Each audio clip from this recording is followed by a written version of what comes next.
Oke, di sini saya mau sharing hal yang saya pelajari setelah upload 10 video pertama di YouTube. Nah, jadi di channel saya ini saya sudah upload kurang lebih 13 video. Nah, ada beberapa YouTuber yang bilang kalau mau mulai channel itu coba aja dulu buat 10 video pertama. Nanti setelah itu baru nentuin arahnya kemana. Soalnya kan kadang kalau kita mau mulai itu bingung, ini harusnya seperti apa, bagusnya bagaimana. Nah, kata mereka coba mulai, setelah itu baru nanti bisa kita pelajari. Nah, karena saya sudah upload 10 video pertama saya di channel YouTube saya, makanya saya mau sharing apa aja yang saya pelajari, dan semoga itu bisa bermanfaat buat kalian. Nah, buat kalian yang baru datang ke channel saya, Assalamualaikum warahmatullahi wabarakatuh. Perkenalkan, nama saya Holil Mukhtar. Saya berumur 18 tahun, saat ini status saya sebagai seorang pelajar. Saya belajar bahasa Inggris di kampung Inggris. Nah, jadi langsung aja kita mulai. Oke, jadi ini saya udah ada bukunya yang saya catat di sini. Dan langsung kita mulai aja ya. Apa pelajaran pertama yang saya dapat? Nah, pelajaran yang pertama yang saya dapat adalah untuk membuat thumbnail cadangan. Jadi jangan membuat satu thumbnail aja. Nah, thumbnail itu apa? Thumbnail itu adalah apa yang kalian lihat gitu pertama kali sebelum klik video saya. Itu namanya thumbnail. Nah, thumbnail itu perlu kita buat cadangannya. Jadi jangan buat satu aja. Karena performa awal dalam video kita setelah kita upload, ya ini saya pelajari ya dari pelajaran saya gitu, dari pengalaman. Bukan saya ahlinya, bukan. Jadi yang saya lihat seperti itu. Performa awal itu sangat krusial. Jadi algoritma YouTube itu, misalnya kita upload. Setelah saya upload, dia kan pasti nanti akan disebarkan sama YouTube-nya. Di-spread gitu, disebar. Ketika lagi disebar, algoritma itu ngelihat ini videonya menarik atau enggak bagi para penonton. Dikliknya banyak nggak videonya. Nah, kalau rasio kliknya itu sedikit dari performa awalnya 1%, itu dari algoritmanya itu udah nggak mau nyebarkan lagi.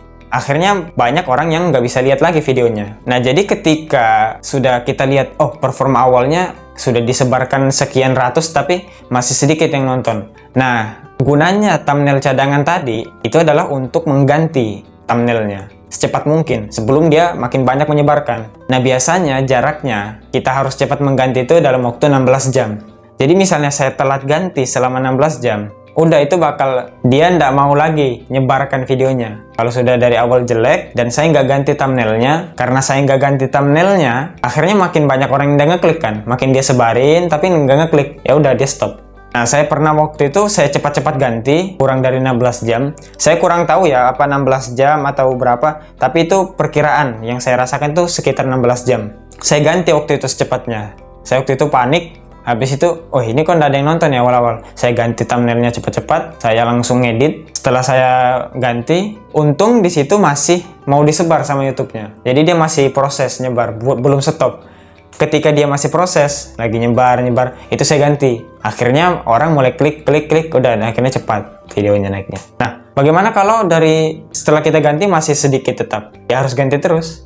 Harus nyari-nyari terus yang mana yang bagus gitu, yang mana yang diklik. Kalau memang sudah nggak ada, ya udah, berarti mungkin videonya memang kurang menarik. Oke, langsung kita lanjut ke pelajaran yang kedua adalah yang bikin naik views-nya itu adalah ketika rasio klik tayangnya minimal 2%, kemudian rata-rata durasi tontonnya itu 2 menit. Rasio klik tayang itu dari 100 orang gitu. Misalnya saya dapat 2%, ya kan? Berarti dari 100 orang yang ngeklik itu 2. Nah, jadi minimal aja 2%. Tapi rata-rata durasi tonton mereka itu 2 menit. Jadi misalnya mereka udah ngeklik, habis itu mereka nonton. Meskipun nanti setelah 2 menit mereka keluar, tapi udah ada 2 menitnya itu kan di awal mereka tonton. Nah, itu biasanya sama YouTube-nya, sama algoritmanya mau disebar terus kalau masih seperti itu. Kurang dari itu, udah views-nya jelek. Nah, jadi itu pelajaran yang kedua. Kemudian pelajaran yang saya dapat yang ketiga adalah mengikuti feeling untuk pembuatan thumbnail plus referensi.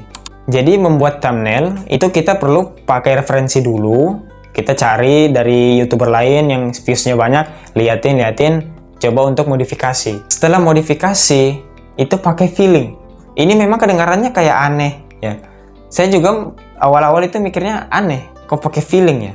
Dan selalu setiap feeling yang kuat, kerjaannya pasti lebih. Kemudian hasilnya pasti lebih. Nah, tapi kekurangannya apa? Dia lebih capek. Tapi feeling yang lemah, kerjaannya pasti kurang. Kerjaannya nggak terlalu banyak. Hasilnya pasti kurang juga. Meskipun dia punya kelebihan, kita nggak perlu terlalu capek gitu mikirnya. Maksudnya seperti apa feelingnya? Jadi, misalnya saya lagi buat thumbnailnya, lagi ngedit. Ketika udah mau selesai, biasanya muncul dalam hati saya ini dalam feeling saya, perasaan saya, ini kayaknya ndak akan naik nih, ini kayaknya ndak akan ditonton nih, ini kayaknya kalau saya sendiri ngeliat pun saya nggak akan klik. Kalau ada rasa seperti itu, kemudian saya tetap pakai yang ini, yang udah selesai, hasilnya pasti videonya jelek. Kalian coba lihat aja video saya sebelum-sebelumnya yang viewsnya sedikit. Ya mungkin di bawah 100 atau cuma 100 gitu, nggak sampai 300. Nah itu contoh dari thumbnail yang saya buat dan ngikuti feeling. Itu, jadinya kayak gitu. Nah yang pasti setiap saya feelingnya kuat, kerjaan saya pasti harus lebih. Kemudian hasilnya pasti lebih juga gitu. Nah jadi seperti itu, dan kita lanjutkan ke pelajaran yang keempat. Sound effect dan lagu itu cukup penting untuk durasi tonton.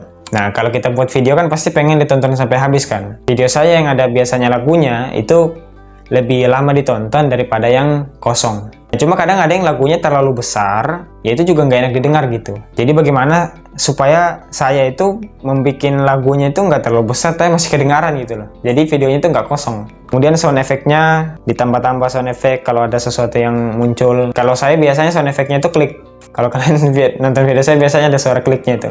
Kalau muncul teks ada suara kliknya. Nah itu kan lumayan enak didengar kan daripada cuma muncul, habis itu hilang, muncul hilang. Memang kadang ada yang saya pakaikan itu, tapi beberapa saya pakaikan juga kan. Nah, jadi itu pelajaran yang keempat. Kemudian kita lanjut ke pelajaran yang kelima adalah stop menebak audience atau stop menebak output yang akan kita dapatkan. Nah dari pengalaman saya membuat 10 video itu, apa yang kita buat relevan, kemudian relate, dan juga kontroversial tapi benar, itu naik. Jadi ketika saya membuat video itu relevan dengan audiensnya dan kemudian relate sama mereka dan kontroversial ini ada di video yang ketiga. Itu kontroversial di awal. Saya waktu buat itu langsung saya pakai kan. Motivasi itu tidak ada gunanya. Nah di situ kan ada kontroversial itu. Itu langsung orang udah ketarik tuh di situ. Akhirnya saya jelaskan di belakang. Oh ternyata benar kan gitu. Kontroversial tapi benar. Nah itu biasanya naik. Dan kalau tidak relevan, relate, dan juga yang itu tadi, yang ketiga itu, antara tiga itu, kontroversial tapi benar, itu biasanya kecil kemungkinan dia akan naik. Makanya di situ saya belajar bahwa stop menebak-nebak gitu loh.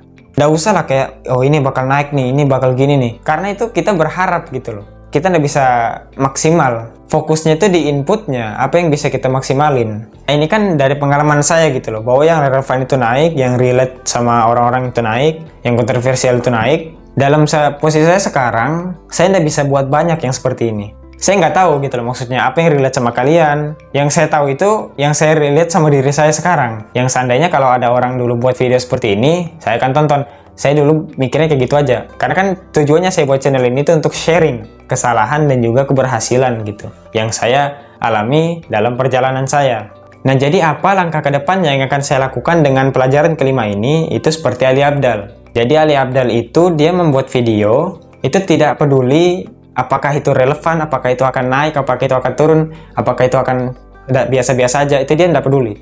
Jadi itu dia sendiri yang bilang di channel YouTube-nya, bahwa dia membuat video yang relate dengan videonya, atau yang memang membutuhkan videonya akan nonton, yang tidak membutuhkan videonya, ya mereka tidak akan nonton gitu. Yang dia pedulikan adalah dia membuat videonya sesuai dengan apa yang udah dia jadwalkan, dan kemudian maksimal dengan pembuatan videonya. Nah jadi mungkin ke depannya nanti saya akan buat seperti itu juga, supaya saya bisa upload lebih rutin tanpa mengganggu mental saya. Karena kadang itu melihat viewsnya itu atau subscribernya yang kurang nambah, itu bisa mengganggu mental kita gitu dalam melanjutkan channel YouTube. Nah saya tidak mau itu terganggu, saya pengennya ini secara jangka panjang. Nah jadi stoplah menebak-nebak, maksimalin inputnya. Sampai jumpa di video selanjutnya. Assalamualaikum warahmatullahi wabarakatuh.